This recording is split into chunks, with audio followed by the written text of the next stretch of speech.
Yeah.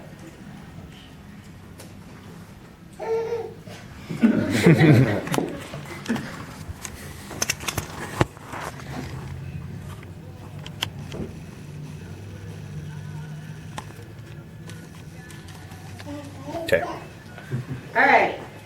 Hi, and thank you everybody for coming and listening to my presentation. I'm going to be talking to you guys about printmaking. So, show of hands, how many of you here love art or have created some type of artwork? Right? Okay, a lot of you.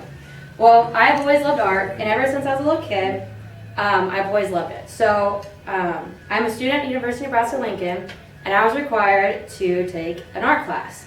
So I thought, okay, it's kind of cool. I love art. It'd be great. Well, every class that I wanted to take, like photography, painting, ceramics, even drawing, were completely full or waitlisted. So I thought, shoot, what else am I going to take? As I was scrolling through UNL's class schedules, I found an art class called Printmaking. And I was like, what in the world is printmaking? So I started to do some research on printmaking and discovered that it is an art like similar to a stamp, like a rubber stamp you use every day. Now, how many of you have ever used a stamp before? Like an art kit as a kid, printing butterflies, or even mailing a letter? Yeah.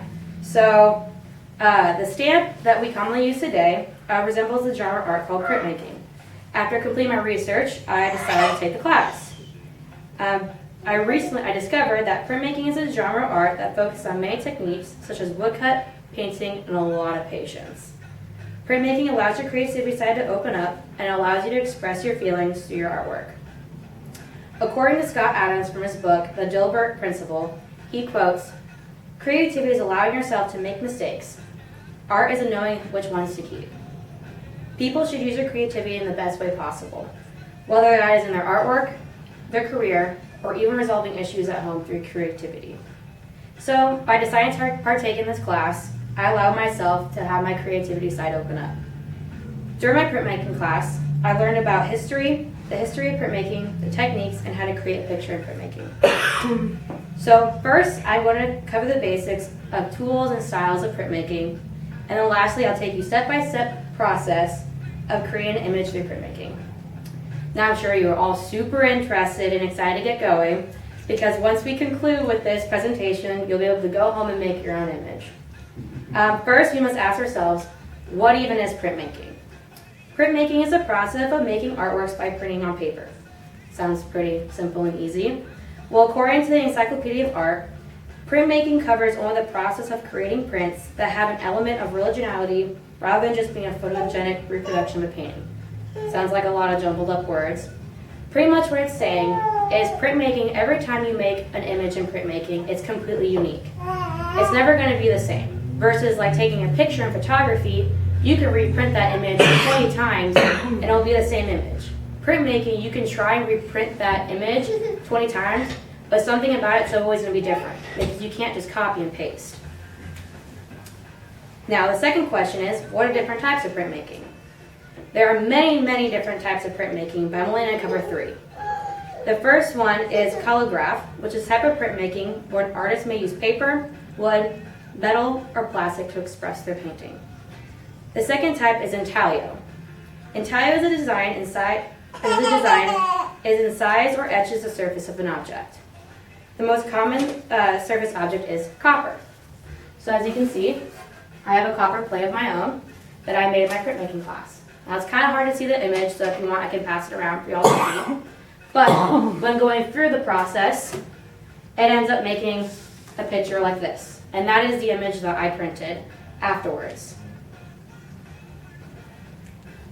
Now what it means is that the ink transfers to the paper through incised ink fill cuts into a metal plate through an acid bath. So the inside, the engraved part of the copper plate is what prints.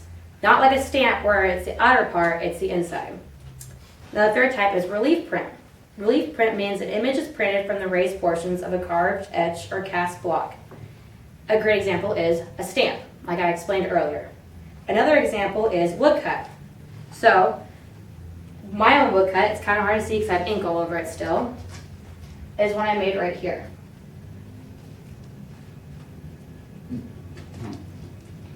Now this part is where the raised portion, like a stamp, is what gets printed on the paper. So here's what the image looks like afterwards.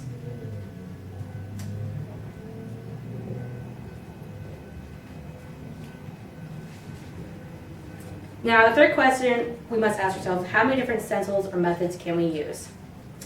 There are many different ways to produce an image in printmaking, but I'm only going to cover 4. You can use the wood, plexiglass, plastic, or a copper plate. All of them, besides the copper plate, are pretty simple. You just use your tools, which I have right here, to carve out your picture. The acid bath is a little bit more complex and it's more time consuming. The acid bath consists of placing your copper plate in the acid bath, and the acid will eat away, or known as bite, at the copper plate. The longer you leave the plate in the acid, the deeper the cut and the darker the image will be. My personal favorite to use is a wood cut. The reason why I love that so much is because the grain of the wood is always going to be imprinted on your image.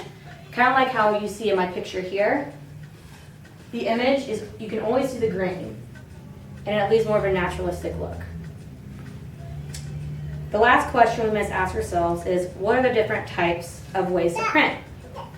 There are 2 different ways to print your images.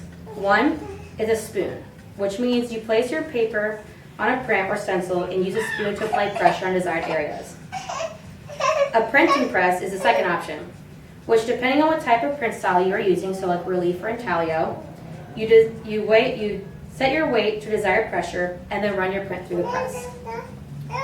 Now, before we can get started on the steps, I'm going to tell you the material you're going to need, and there's a lot. So the material you'll need is a stencil of your choice, so wood, plexiglass, plastic, or copper, a pencil, carving utensils, tracing paper, graphite paper, BFK Rise printmaking paper, also known as Western printmaking paper, cold water, relief ink or any type of printmaking ink of your choice, a roller to roll your ink onto your print, and any printmaking of your choice, so spoon or printing press. Now we have covered the basic printmaking, we may now move on to the step-by-step explanation of how to produce an image for printmaking. So first, you must sketch your image on paper. So that could be like any type of construction paper, anything you kind of desire. Second, you must cut your BFK Rise printmaking paper, Western paper, to your size. So if you have something that's this size, you're probably going to want a smaller piece of paper.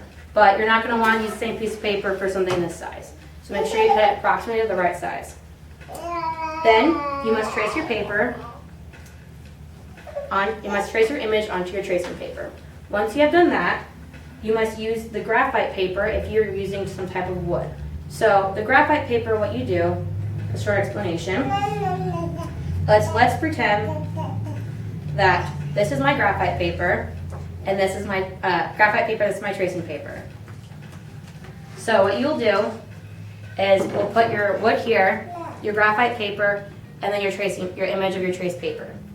You'll take any type of hard utensil, and then you will trace your image onto it. That way, when you are done, the image will show up on your wood or any type of like not clear material and graphite. So you won't have to redraw all over again on your piece of wood because that would take a long time.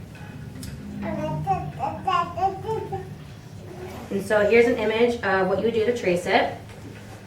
And then the next step would be to carve out your drawing. So this step will take a long time depending which way you're doing it. If you're doing a carving, if you're doing an acid bath, each one will take hard.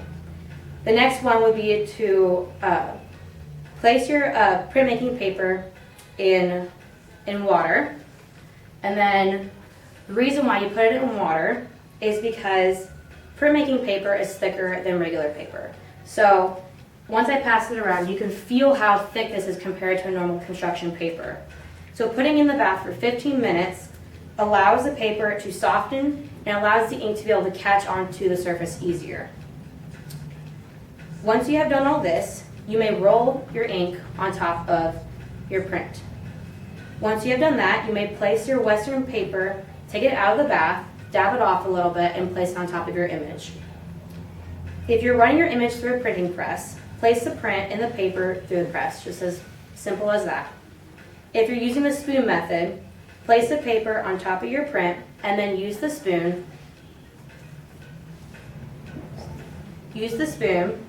to allow pressure on any section that you want. Once your image has been printed, you may remove the paper from your print and place it on a drying rack or anywhere safe to dry for 24 hours. Well, that's it. That's all I have for you today. You can easily do printmaking at home as long as you have the right material. To be honest, printmaking is a time-consuming genre of art and requires a lot of patience and effort. But once your image is complete and you see the final results, you will not want to stop making prints. So go on, my art friends, be creative, and start making prints. Thank you, everybody, for coming.